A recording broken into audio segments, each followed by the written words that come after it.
한국인 2세였던 그는 저에게 이렇게 이야기했습니다. 당신의 영어는 최악이다. 모든 문제는 늙고 영어를 못하는 당신이 문제다.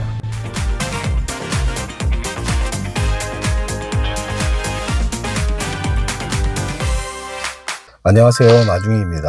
오늘은 돼지갈비 양념을 만들어서 조금 두꺼운 돼지 목살을 가지고 불고기를 한번 만들어 볼게요. 요리를 하면서 오늘은 영어에 대한 에피소드를 나눠보려고 합니다. 외국에서 거주하는 분들은 아마도 언어에 대한 강박관념이 상당할 것이라고 생각해요. 저 역시 20년 가까이 미국에 거주하면서도 극복할 수 없는 언어의 장벽을 느끼면서 살고 있어요. 미국에 입국 당시 저의 영어 실력은 아마도 중학교 수준 정도밖에 되지 않았을 거라고 생각이 들어요. 도대체 무슨 깡으로 미국에 왔는지 알 수가 없었죠. 하지만 미국에서 살기로 한 이상 영어 공부는 꼭 해야 한다고 생각을 했어요. 미국으로 들어오자마자 어학원을 다니면서 열심히 해봤지만 언어라는 게 쉽게 들지 않았어요. 그렇다고 포기할 수는 없었죠.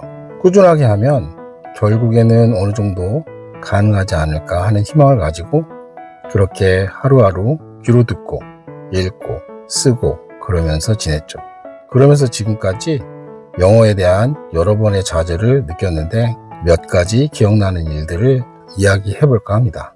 첫 번째 좌절은 미국 온 지 얼마 되지 않아서 학원에서 일어났어요. 그때 저는 학원에 돈을 주면서 공부하는 만큼 누구보다도 열심히 영어를 많이 써보리라는 마음가짐으로 열심히 수업 시간에 말을 하려고 노력했었어요. 그때 당시 제가 36살이었으니까 이제 막 20살 넘은 친구들이 보기에는 나이가 굉장히 많은 편이었고 그들의 스터디 모임에 끼는 것은 엄두조차 낼 수가 없는 일이었어요.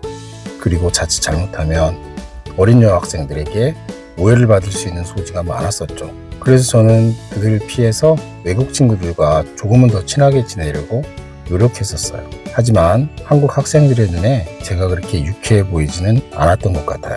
그러던 어느 날 저는 여느 때와 마찬가지로 수업 시간에 잘 하지도 못하는 영어로 조잘거리기 시작했고 한 한국 남학생이 영어로 저에게 이렇게 얘기했어요. 당신의 발음이 형편없다. 듣고 싶지 않다. 이렇게 말이죠.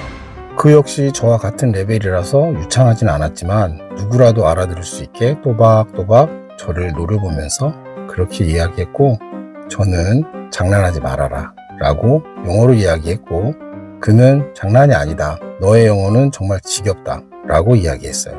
순간 저는 화가 났지만 일단 참았어요. 너무나 창피했어요. 내가 얼마나 꼴보기 싫었으면 저렇게까지 할까 하는 생각을 했죠. 그리고 그 다음날부터 그 학원에 나가지 않았고 다른 곳으로 옮겼어요.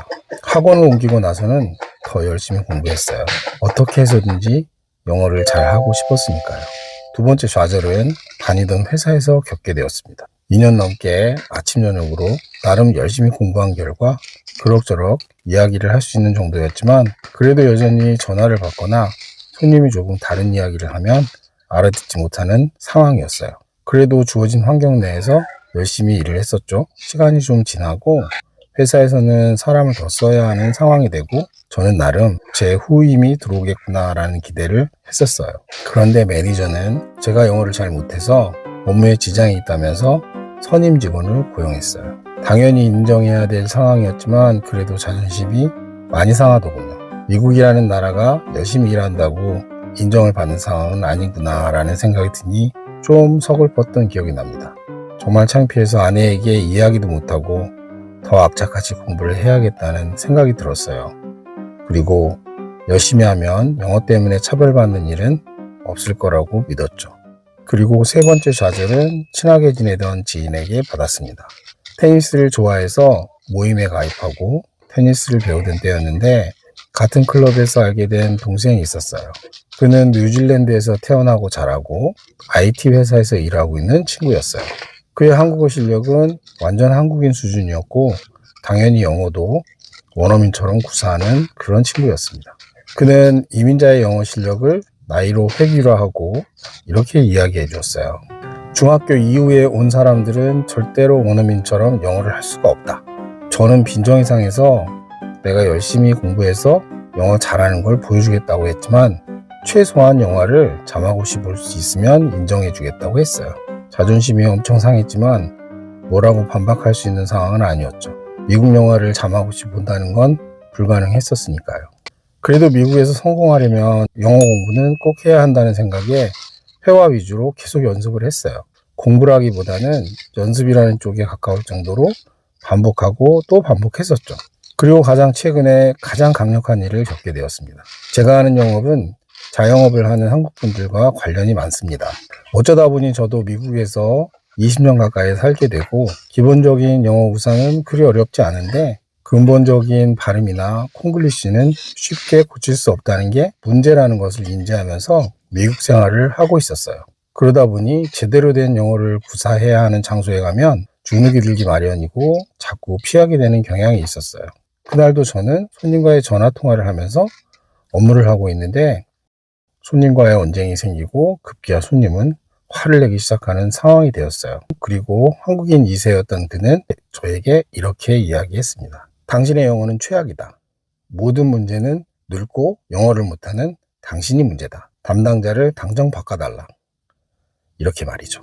또렷하게 들리는 그의 언어 폭력은 듣고 있는 당시에 너무나 치욕적이고 절망적이었어요. 그리고 저는 정중하게 그 언어 폭력에 대한 사과를 요청을 했는데 돌아온 말은 욕설과 더 심한 인신공격이었어요. 손님이다 보니 대응할 수 없어서 일단 전화를 끊고 잠시 바람을 쐬러 나가서 생각해 보았습니다. 그래도 한국 부모님 밑에서 자랐을 텐데 저 사람은 어떤 피해 의식이 있길래 저런 식으로 대할 수 있을까 하며 생각을 했죠.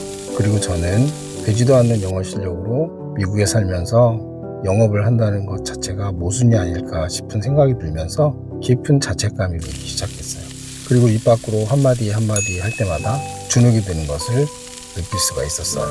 극복하기 힘든 상실감이라는 것이 이런 식으로 다가오는구나 라고 생각이 되더군요.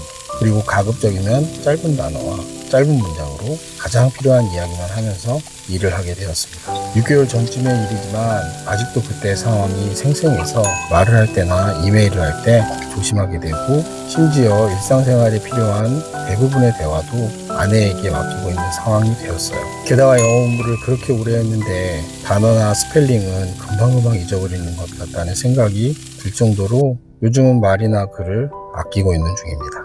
다행히 그 손님은 제가 리포트하기 전에 회사와 거래를 이미 끊은 상태입니다. 언제가 될지 모르지만 영어에 대한 자신감이 빨리 돌아오기를 희망합니다.